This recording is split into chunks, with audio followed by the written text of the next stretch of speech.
પાડોશ જેને ખુદના ઘર કરતા આપણા ઘરમાં વધારે રસ હોય. મતલબ એના ખુદના ઘરમાં આગ લાગેલી હોય તો એનું ધ્યાન તો આપણા બારી બારણા ઉપર જ હોય કે આના ઘરમાં શું થાય છે. વાત તો સહી છે. અમુક પડોશીઓ ખાવાના કૂતરા, મતલબ આપણા ઘરમાં ખાલી કુકરની સીટી વાગે ને તરત જ બેલ મારશે.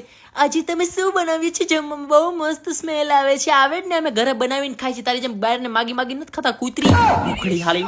અમુક કોઈ લુખેસ પાડોશ અચ્છા કે જેના ઘરમાં કોઈ દિવસ કઈ વસ્તુ હાજર જ ન હોય. એના ઘરે કોઈ મહેમાન આવ્યું હોય ને તો દૂધ લેવાય આપણી ઘરે આવે કે દૂધ આપજો ને, મારા ઘરે મહેમાને થોડી ચા બનાવી છે. લુખાવ છો, દૂધ તો રાખો. અને અમુક કોઈ પંચાયતી પાડોશી આપણે ઘર કોઈ બી મહેમાન આવીને જાય ને તરત જ આવશે પત્તર ઠોકવા. કોણ આવ્યું હતું? તમારા કોઈ સગા થાય છે? અચ્છા, તમારો દેર હતો? ના ના, તમારો ભાઈ હતો. અચ્છા, રોકાવાના છે એટલે મળવા આવ્યો હતો. શું કામ હતું? તારે હું એટલી બધી પંચાયત છે? તારું કામ કેટલી? અને અમુક પાડોશી હોય ઉમરા વાળા, મતલબ ઉમરાની અંદર જ ન આવે. રે ઉભું સાંભળો રે મારે વાલે, મતલબ ઉમરાની અંદર આવવાની કે ના ના મારે 70 કામ હોય, હું નવરી થોડી હોય. અને ઉમરામાં ઊભી ઊભી 1 કલાક ગપ્પા મારશે. અંદર આવીને નહીં બેહે. 1 કલાક દરવાજા ઉપર દરબાર ગોઠવીને પછી એમ કે મારે 70 કામ હોય. અને પછી લાસ્ટ માય ગયું આપણે હું હાલો મારા ઘણું કામ છે, હું તો જા ને અત્યારે કલાક સુધી હું તું પત્તા ઠોકતી હતી. અને અમુક પાડોશી હોય જેને છોકરા હાલી પેદા કરી દીધા હોય, મોટા આપણે કરવાના. મતલબ એ ગમે ને આજે શોપિંગ કરવા જાય છે, તમે જરાક સાચવજો ને, અમે મૂવી જોઈ છીએ, તમે જરાક સાચવજો ને, અમે બહાર જમવા જઈએ, તમે જરાક સાચવજો ને.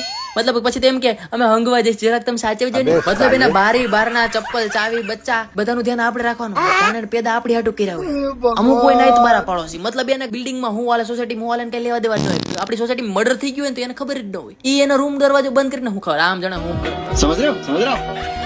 અમુક પાડોશી હોય સમાજ સમાચાર, મતલબ એના આખી સોસાયટીનું જ્ઞાન હોય. કોના છોકરાનું કોની યાર લફડું હાલે છે, કોના છોકરા લીપમાં પકડાણા, કોના ઘરમાં શું ડખા હાલે છે, કયા ભાભીને કયા કાકા લફડું હાલે, કોણ કોને લાઈન મારે, કોને આંખ મારી નવરાત્રીમાં, એ બધું જ્ઞાન એના હાથમાં હોય. મતલબ એને છોકરાનું દુકાન ધોવાનો ટાઈમ ન હોય પણ એના આખા ગામની ભડવાઈ કરવાનો ટાઈમ હોય. બધા સોસાયટીમાં એક અળવિત્રો કાકો હોય, આખી ગામની ભાભીઓ લાઈન મારતો હોય. ગમે હોય ભાભી અડધી રાતે કામ હોય તો મને ફોન કરજો. અડધી રાતે તને હું કામ ફોન કરે ભાઈ? અને એને કામ હોય તો તને હું કામ ફોન કરે? એને ઘરમાં ભાઈ બાપ નથી?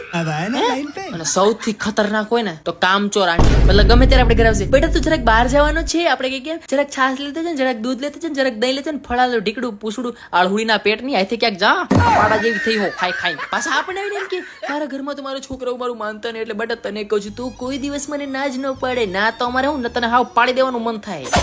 પણ કેમ ભાઈ જવું? તમારા પાડોશમાં આવા તો હોય છે હે ને? કરો કમેન્ટ.